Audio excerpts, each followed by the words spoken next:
Tara natin pag-aralan ng math. Sigurado hindi ka mahihirapan. Dahil natin umawain siguradong makakabisado natin yan. Kaya niya, kaya ko, kaya nating lahat. Hello at welcome sa ating MathGaling channel. Sa video na ito ay ipapakita ko sa inyo kung ano ang rules para sa multiplying fractions. At marami rin tayong mga exercises and examples. Ito sa MathGaling, MathGaling, MathGaling. Sigurado hindi ka na mahihirapan pa. Okay, so review muna natin kung ano ang mga tawag sa parts ng fraction. Halimbawa, meron kang fraction na 1/3. Okay? Ang numero na nasa taas, tinatawag natin itong numerator. Tapos, ito namang bar, tawag dito fraction bar. Fraction bar. Tapos, itong nasa ibaba na numero, ang tawag natin dito, denominator. Okay. Halimbawa, meron tayong 1/3 times 2/5. Okay. So, ano ang rules ng fraction? Dalawa lang. Okay? Una, i-multiply mo lang ang numerator at numerator. So, tandaan nyo ang dalawang arrow na ito. Okay?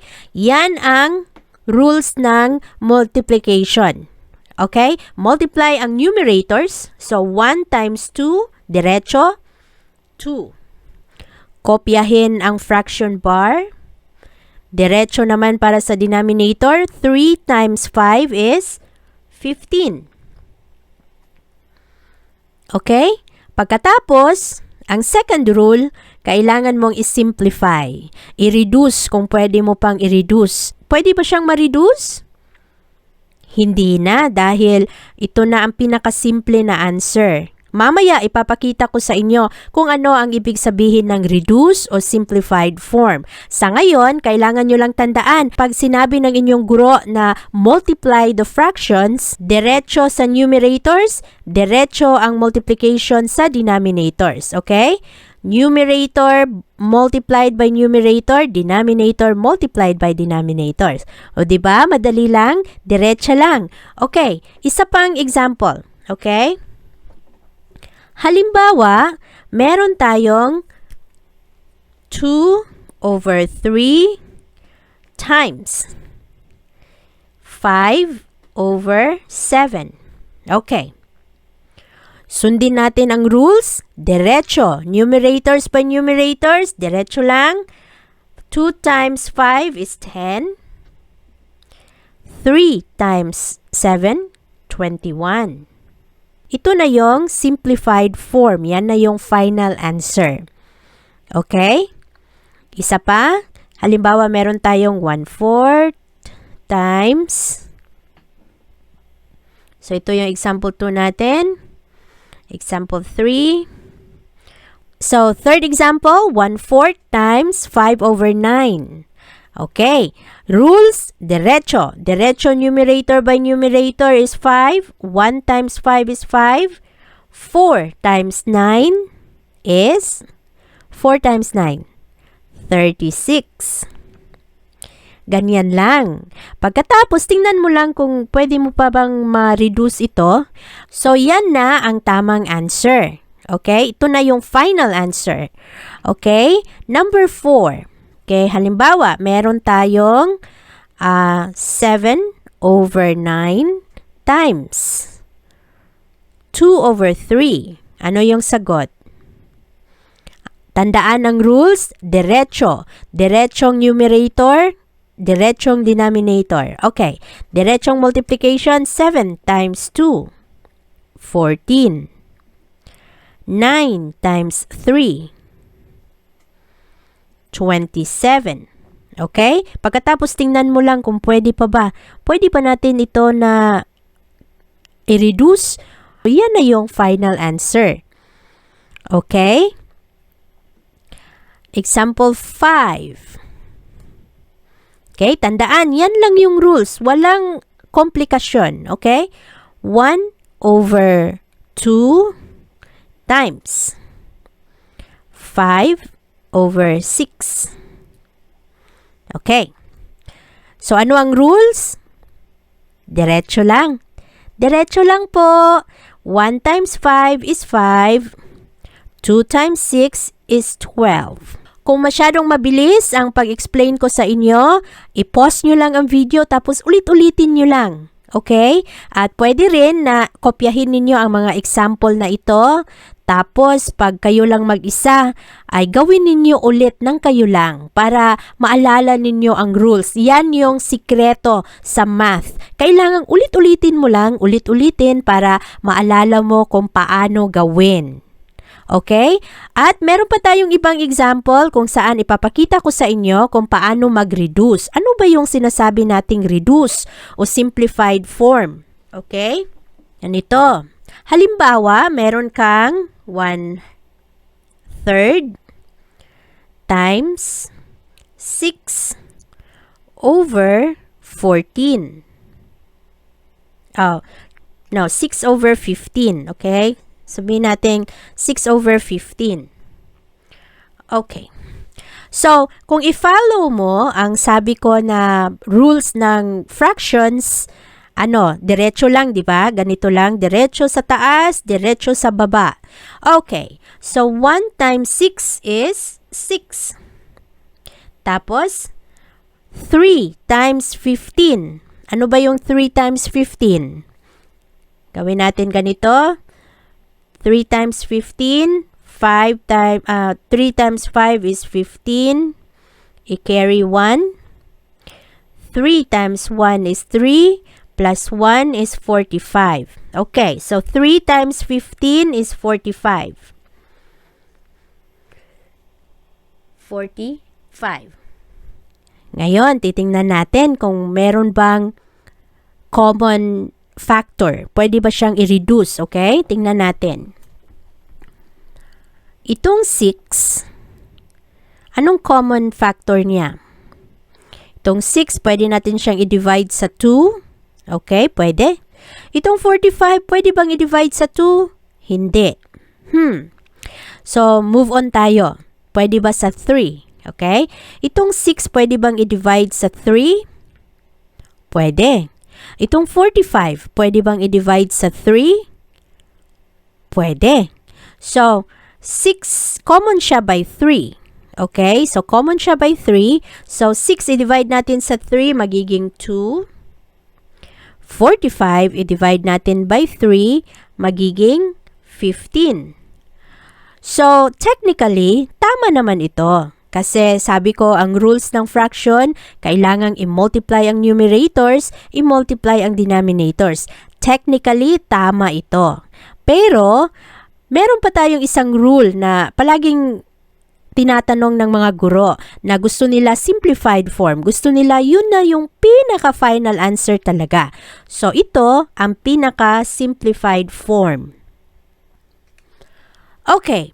So, pwede naman na i-reduce mo na siya sa simula pa lang. I-reduce mo na siya para yung final answer mo, diretso na lang o pinaka-simple na. Paano ba yan ginagawa?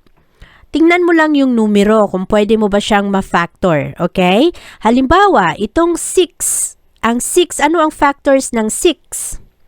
Pwede siyang 3 times 2, di ba? Pwede siyang 3 times 2. So, palitan natin. Gawin natin 3 times 2. Okay? Ang 15, ano naman yung factors ng 15? Pwedeng 5 times 3. Or 3 times 5. Pwede mong baliktarin kasi multiplication is commutative. Ibig sabihin, pwede mo siyang baliktarin. Halimbawa, gawin mong 3 times 5. Ang 3 times 5 ay 15. Pwede mo rin siyang isulat na 5 times 3. Pwede dahil multiplication is commutative. Ibig sabihin, pwede mo siyang baliktad-baliktarin. Hindi magbabago ang answer. Okay? So, itong 3 times 2, tapos 3 times 5. So, anong mangyayari? pwede mo nang ito, pwede mo siyang tanggalin. I-cancel na natin. Alisin na natin kasi 3 divided by 3 is 1. 'Di ba? So, mawawala siya. Okay? So, ano ang matitira? 1 times 2 is 2. 3 times 5 is 15. Tanong, Ma'am, pwede ko ba na ito yung i-cancel ko imbis na itong number 3? Pwede. Pwede. So, halimbawa, meron kang 15 dito. Halimbawa, meron kang 3 times 15 kanina. Ganyan. Tapos, ito yung kinancel mo. Pwede rin. Okay? Pwede. Kasi sabi ko kanina, pag multiplication, pwede mo siyang i-rearrange kasi hindi magbabago yung answer. Okay? So, pwede naman ganyan. So, 1 times 2 is 2. 3 times 5, alam natin kanina na yung original number ay 15, pwede ring 15 na lang ilagay mo diyan. Ginanito ko lang para makita ninyo kung paano natin parang ipinaghiwalay-hiwalay yung mga numero. Okay? So, isa pa, gusto nyo pa ng isa? Okay. Halimbawa, meron tayong, alisin na natin ito. So, alalahanin ang rules. Diretso lang, okay? Okay, so paano ba natin gawin to? Depende sa inyo. Gusto ninyo ng mano-mano? Yung sabi ko kanina, diretso lang ang multiplication, arrow, yung dalawang arrow. Pwede naman, okay? 2 times 9 is 18. Tapos, 5 times 14, 5 times 14 or 14 times 5, pwede. So, gawin natin 14 times 5. Madali kasing isulat yung mas malaking numero sa taas, yung 2 digit, tapos yung sa baba, yung isa lang. Okay, so, pag i-multiply natin ang 14 times 5, 5 times 4 is 20. So, lagay natin ang last digit dito. So, 20. I-carry natin yung 2. So, 5 times 1 is 5. Plus 2 is 7.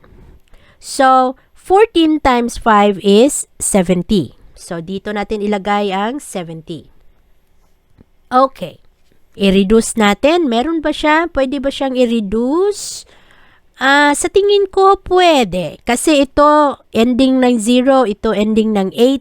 Ibig sabihin, pwede siyang ma-divide by 2. So, kung ito, i-divide natin by 2, ano ang sagot? 18 divided by 2. 9.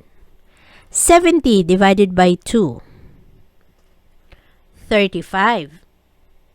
So, yan ang pinaka-final na answer. Okay?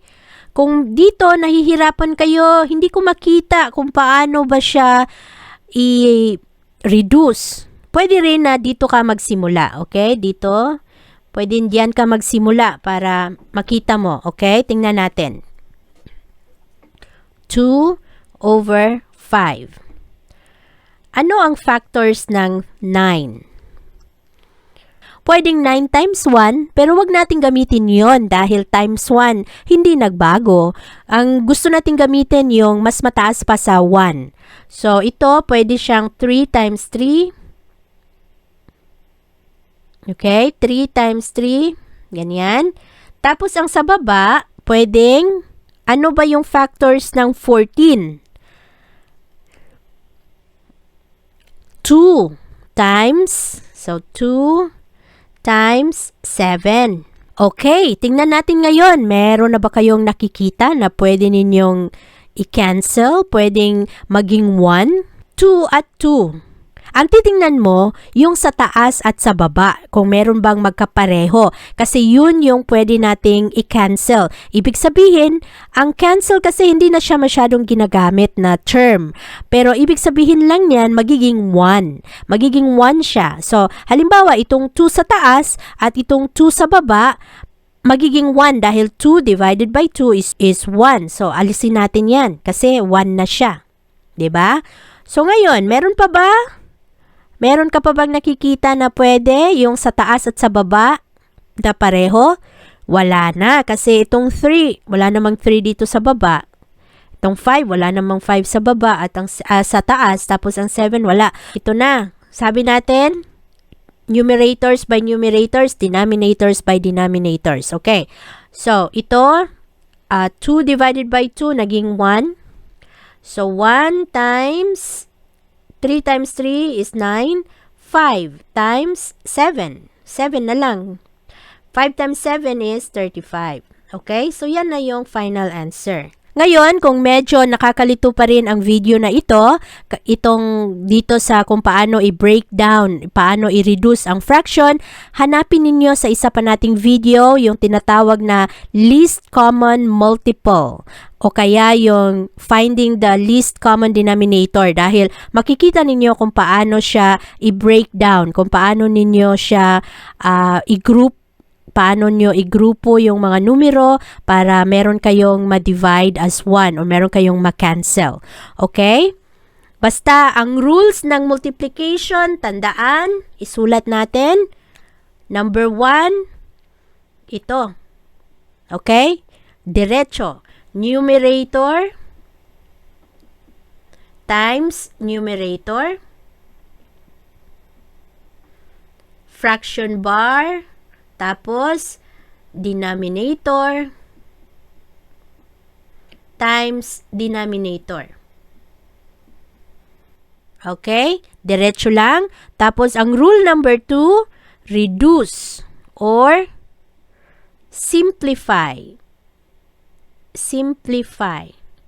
Okay? Kailangan na, yun na yung pinaka-final answer. Wala na siyang common factor. Okay, so exercise pa tayo. Meron pa akong mga example dito. Okay, 1/6 times 7 over 9. Ano yung sabi ko kanina? Multiplying fractions, numerator by numerator, denominator by denominator. Okay, so numerator, 1 times 7 is 7. 6 times 9 is, what is 6 times 9? 54. Okay. Meron bang ma-cancel dito? Walang ma-cancel, walang common. So, yan na yung simplified form. Okay? At isa pa, 1 over 8 times 3 over 5. Numerator by numerator, 1 times 3 is 3. 8 times 5 is 40. Meron bang common? Meron bang common? Wala. So, yan yung final answer. Okay? Okay. Isa pa. 1/4 times 5 over 3. Tingnan natin. Numerator by numerator, 1 times 5 is 5. 4 times 3 is 12. Final answer. Kasi wala kang ma-reduce dito. Wala kang ma-reduce. Okay? Last one. 3 over 4 times 1 over 5. Numerator by numerator, 3 times 1 is 3. 4 times 5 is 20. Ganyan lang. Diretso multiplication, numerator by numerator, denominator by denominator. Tapos, tingnan nyo lang kung meron ba kayong ma-reduce, meron ba kayong matanggal na numero para siya na yung pinakamaliit na answer natin, pinaka-final answer. Kung masyadong mabilis ang aking explanation, ulit-ulitin ninyo sa panunood hanggang sa makuha ninyo ang rules ng multiplication. Huwag nagtakot ating padalihin ng mahirap sa MathGaling. MathGaling, halika na at matuto sa MathGaling. MathGaling, MathGaling, sigurado hindi ka na mahihirapan pa.